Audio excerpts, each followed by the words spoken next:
is a dorsal nasal artery that leaves orbit at the medial angle of the eye and forms an anastomosis with angular artery from the facial artery. Okay, then what you have to know also, subclavian artery. Yes, subclavian artery is located.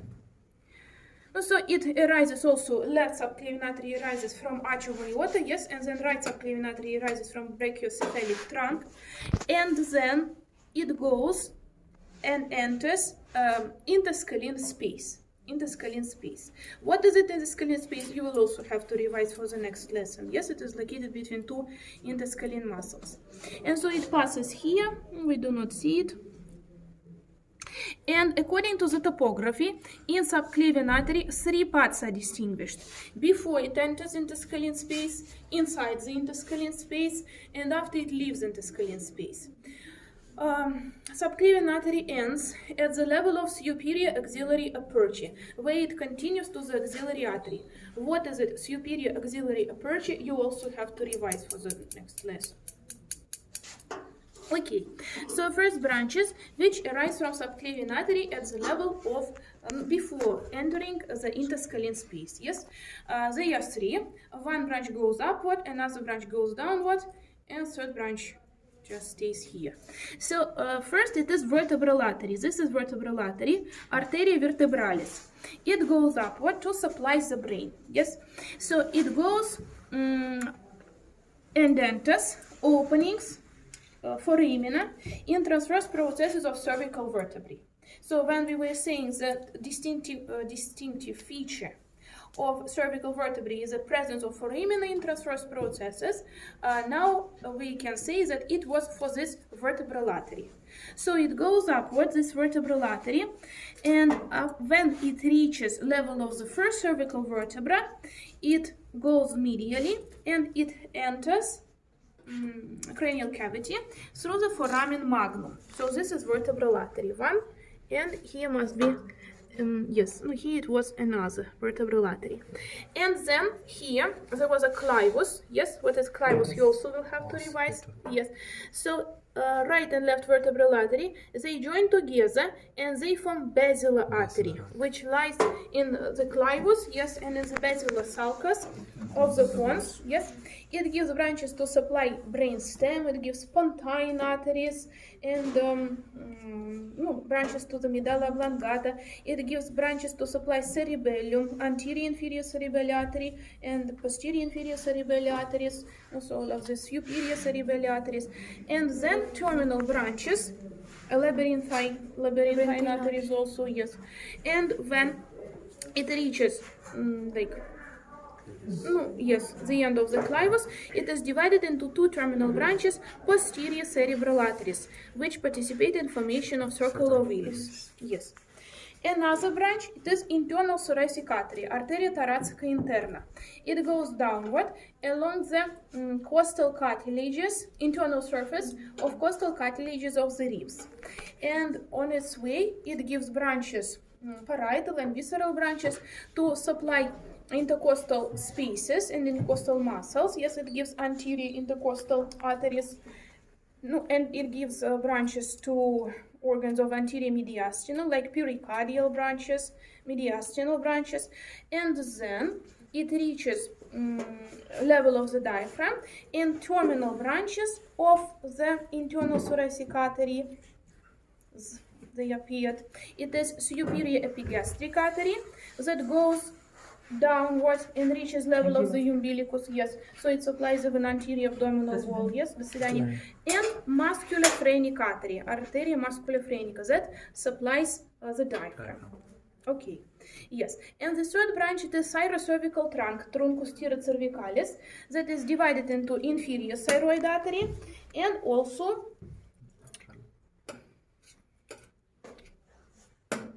which I every time forget, cervical. Which one? Cervical. Transverse? Oh. One of the cervical. Okay. Superior thoracic artery, thyrocervical trunk is divided into superior thoracic artery. No, superior thoracic arises from axillary. Axillary se Something cervical, descending or transverse. Every time I forget it. You will check it. One of the cervical.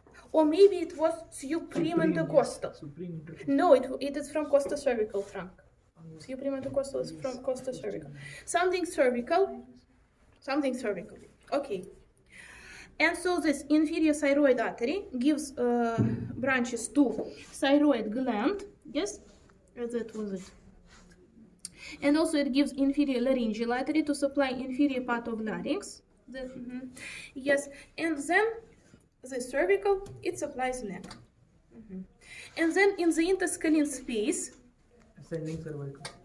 ascending, here, yes? Ascending cervical, thyrocervical trunk. Okay, ascending cervical to supply neck. Okay, and then costocervical trunk arises inside the interscalene space. And yes, here it is divided into supreme intercostal artery, which supplies first and second intercostal spaces, and then it gives transverse cervical, yes?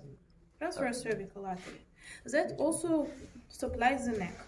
And in some cases, this transverse cervical artery, it arises from the third part, that after leaving the interscalene space. So these are branches of subclavian artery. You also have to know the veins. So veins, they are three here: internal jugular vein, external jugular vein, and anterior jugular vein. Internal jugular vein is the main vein that collects venous blood from the brain and organ of vision also. So it is formed at the level of jugular foramen. How jugular foramen is formed, you also have to revise.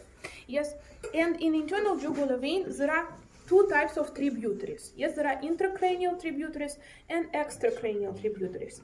Intracranial tributaries are those which collect venous blood from inside the cranial cavity. And they are mainly sinuses. So, sinuses, yes, you also will have to study for the next lesson. When we studied craniology, we were talking about several sinuses, like here. In the group for superior sagittal sinus, for example, superior sagittal sinus is located, and in the group for transverse sinus is located. So what is a sinus? Sinus is a space, triangular space. If we dissect, it will be triangular in the dissection, which serves for collection of venous blood from the brain. The main difference between sinuses and veins is that sinuses do not collapse.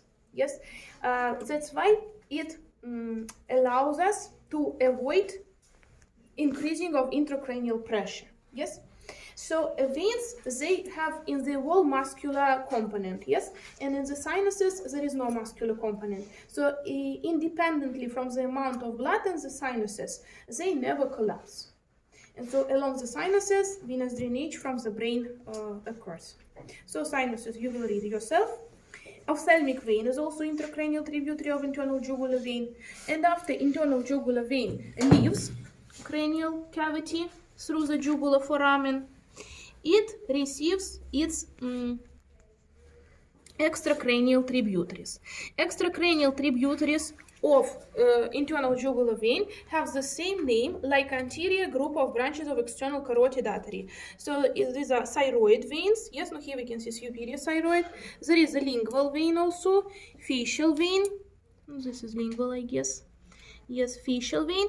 And also here there is retromandibular vein, vena retromandibularis. Retromandibular vein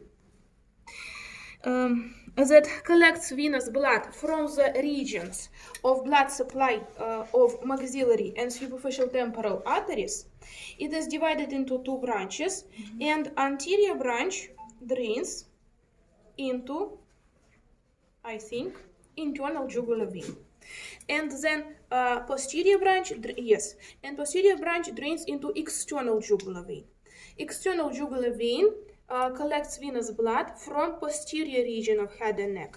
So, and it has tributaries the same like posterior branches of external carotid artery, like there is posterior auricular vein, occipital vein, and posterior branch of retromandibular vein.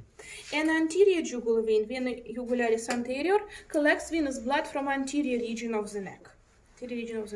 And then anterior and external jugular veins, some way it's written that they drain into internal jugular. Some way, in some cases, it can drain into venous angle.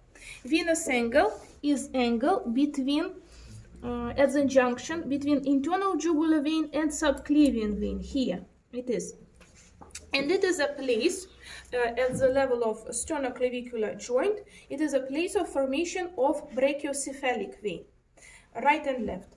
Two brachiocephalic vein join together and form superior vena cava at the level of the second costal cartilage. Costal cartilage from the right side. Yes, from the right side. And then, the superior vena cava drains into the right atrium. That's it. That's what you. No, that's not. Any questions? Now please take your seats.